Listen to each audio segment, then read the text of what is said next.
Vocês me obrigam a fazer isso, né? Vocês me obrigam a vir aqui gravar esses vídeos sobre a seleção brasileira.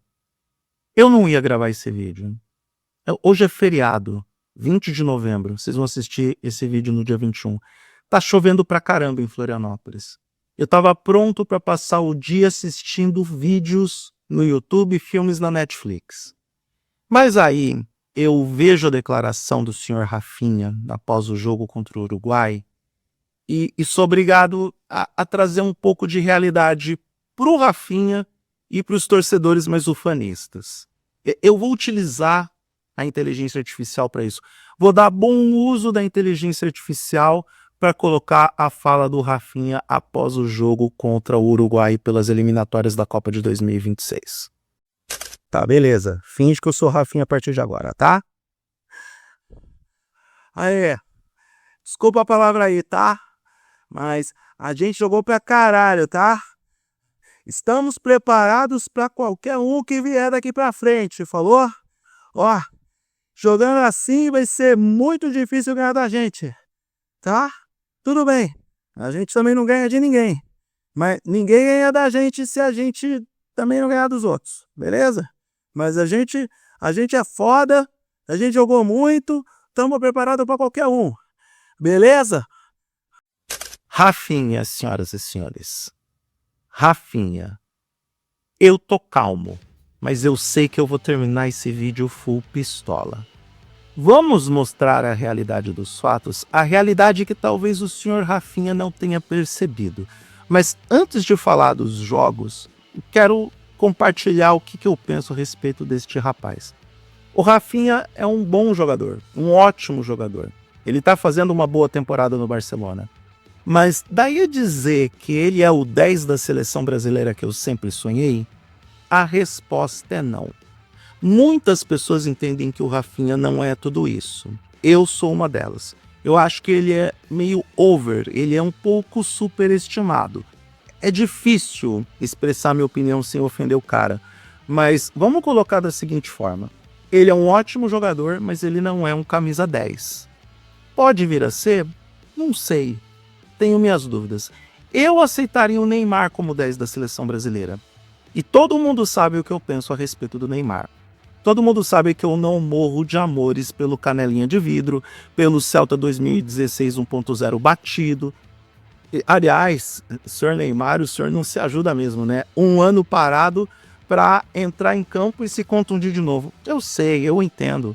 Não é fácil recuperar o condicionamento físico depois de tanto tempo parado, ou depois de fazer uma recuperação que não foi tão boa assim, não é mesmo? E o Santos quer o cara de volta. Mas isso é assunto para outro vídeo. Então, o Rafinha ele é meio over para mim. Mas, por incrível que pareça, ele é um dos melhores jogadores que atuou na seleção brasileira nesses dois jogos. Mas ainda assim, ele não tá com esse cacife para falar aquilo que eu disse pela inteligência artificial alguns minutos atrás. Agora sim, vamos para a realidade dos fatos. O jogo contra a Venezuela. Entre o jogo contra a Venezuela e o Uruguai, o Brasil jogou melhor contra a Venezuela, mas ainda assim não fez um bom jogo. Fez um primeiro tempo que até que foi razoável, mas desacelerou no segundo tempo e nos dois jogos, o que a gente encontra em comum é a falta de consistência e de organização ofensiva. De novo, isso tá na conta do treinador. O Dorival Júnior não serve para ser treinador da seleção brasileira, porque ele não tem organização tática. De novo, se você perguntar para o Dorival qual é o plano de jogo da seleção brasileira, ele não vai saber te responder. Essa é uma pergunta de vestibular da FUVEST para ele. É inacreditável como ele não consegue apresentar uma organização ofensiva, e isso porque nós tivemos dois grandes vencedores dentro do elenco da seleção brasileira nessa passagem dos jogos contra Venezuela e Uruguai. Gerson e Savinho. No caso do Gerson, eu nem estou falando isso por causa do golaço que ele marcou contra o Uruguai. Eu estou falando de posicionamento tático, de iniciativa para poder avançar no meio para ajudar a construir, da mesma forma como o Savinho, que apareceu bastante nos dois jogos e apareceu positivamente, na minha opinião. E voltando ao jogo contra a Venezuela, desde quando a gente tinha que se preocupar com a Venezuela?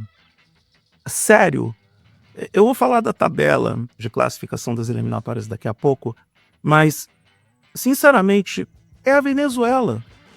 Tudo bem, tem vários jogadores da Venezuela que estão jogando na Europa. O nível técnico do futebol venezuelano melhorou, gostemos a gente ou não, mas os jogadores da Venezuela estão jogando em times europeus de terceiro escalão. Ou você vai me dizer que você se lembra do nome de algum jogador da Venezuela que joga no campeonato italiano, que joga num time de elite do campeonato italiano? Eu não me lembro. Também não pesquisei, mas isso não vem ao caso. Olha, eu utilizando desculpas convenientes para poder completar um vídeo. É a Venezuela. Por mais que o Brasil esteja com um nível técnico mais baixo nesse momento, e, de novo, insisto, a gente tem o pior momento da seleção brasileira em sua história, por mais que isso esteja sendo levado em consideração, a gente não pode sofrer para empatar com a Venezuela. E não que o Brasil tenha sofrido, tá? Acho que foi um jogo muito parelho, muito equilibrado, o que é um problema para a seleção brasileira. O Brasil não pode fazer jogo equilibrado com a Venezuela. Normalmente o Brasil tem que tratorar para cima dos caras. E aí não é ufanismo, é realidade técnica, é realidade tática. A gente tem que ser superior à Venezuela, não só pelos contextos históricos, mas porque, em teoria, alguns dos nossos jogadores estão nos melhores times do mundo. O que se passa, né, Dorival? Isso tá nas costas do Dorival. Agora vamos passar para o jogo contra o Uruguai, porque tem uma galera... Ah, tá, eu já ia me esquecendo. Eu não vou pegar tanto no pé do Vinícius Júnior porque ele perdeu um pênalti, tá? Não vou pegar tanto no pé do cara.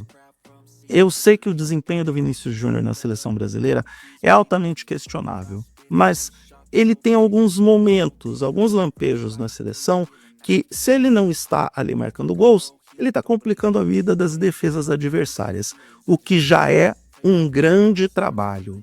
Ele abre espaço para que o Rafinha brilhe, para que o Savinho brilhe, para que o Paquetá... Não, Paquetá... Eu falo do Paquetá no jogo contra o Uruguai, porque eu tenho ódio do Paquetá. Eu acho que o Paquetá, como ser humano, ele é um cone do Detran. Aliás, eu ainda estou chamando o Paquetá de ser humano pelas coisas que ele faz em campo e extracampo. Vamos para o jogo contra o Uruguai? Vamos. Seleção brasileira teve seu pior desempenho contra o Uruguai, de novo por desorganização tática, e isso porque o Uruguai veio para o Brasil para empatar o jogo. O Uruguai não se predispôs a vencer a partida. Claramente o empate estava bom demais. 2 golaços em um jogo onde, do meio do segundo tempo para frente, o Brasil, por mais que tentasse e demonstrasse iniciativa, e aqui a gente tem que deixar bem claro, não falta vontade, não falta iniciativa, não falta tentativa, não falta correria.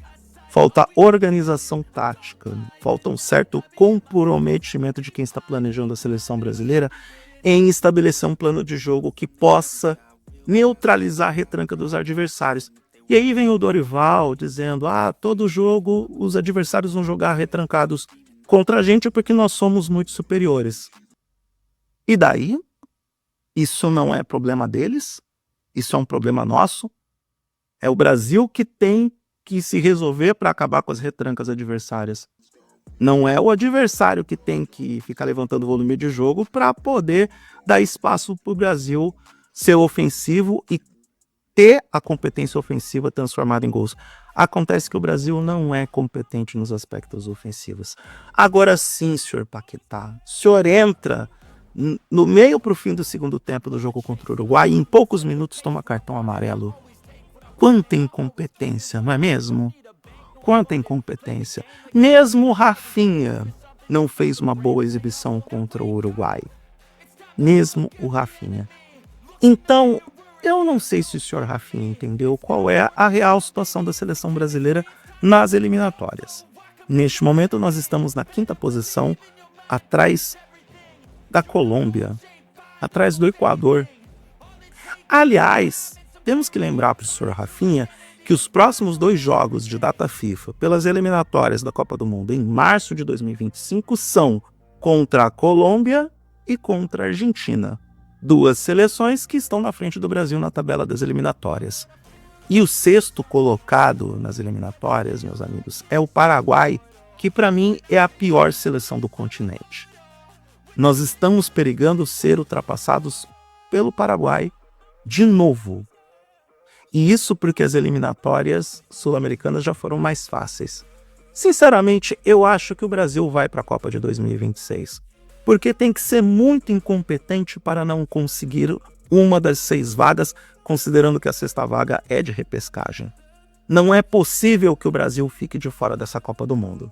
Mas é uma seleção que está implorando para isso acontecer há muito tempo. Eu não me convenço de vitórias placebo. Tem torcedor mais pacheco, mais ufanista, mais otimista, que se empolgou com algumas goleadas em rodadas atrás, com uma melhora de desempenho. Eu prefiro chamar de melhora da morte. Eu prefiro dizer que esse paciente está na UTI e decidiram tirar os aparelhos dele, o respirador, para que ele possa morrer em paz.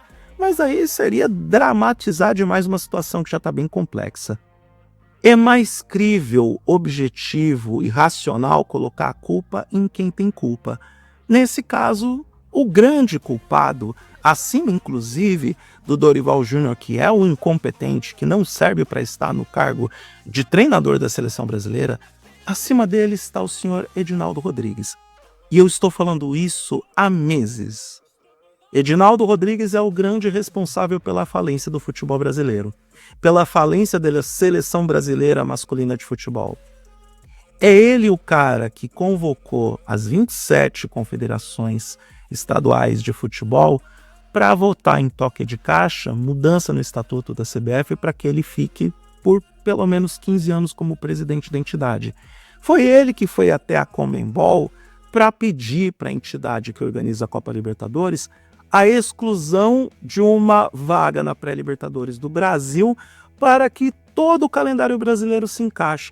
Ele teve a pachorra de fazer isso, de pedir para que o Brasil perca uma vaga da pré-Libertadores só para atender os interesses das confederações. E os clubes que pela primeira vez decidiram tomar uma atitude em favor deles, que é gerenciar os próprios direitos de transmissão, e aí a gente tem a divisão dos direitos tal e como nós estamos testemunhando, tudo bem, a gente vai pagar mais caro para ver futebol no Brasil, mas pelo menos os clubes decidiram se unir para ganhar a mais em cima dos direitos televisivos. Os clubes não são ouvidos nessas decisões. Os clubes não têm voz e vez para falar sobre o calendário do futebol. Edinaldo Rodrigues é responsável pelo Brasil sofrer contra a Venezuela e ter dificuldades para empatar contra o Uruguai. Não está só na conta dos jogadores. Não está só na conta do inútil do Paquetá. De novo, eu sei, é uma palavra forte, mas tenta utilizar um pouco de humor nesse vídeo, porque eu também estou tentando. Eu tenho ódio do Paquetá. Eu tenho ódio da existência dele no planeta Terra. Mas não é culpa dele apenas. Não é culpa do Vinícius Júnior, não é culpa apenas, sei lá, do Guimarães, não é culpa dos jogadores. Acho que existe vontade, acho que existe correria, acho que esses caras não estão ali para empatar e perder jogo. Sinceramente, não acho que é um grupo de seleção brasileira tão insolente que não está nem aí para o resultado da partida. Eles se importam. Acho que eles são treinados por um treinador incompetente.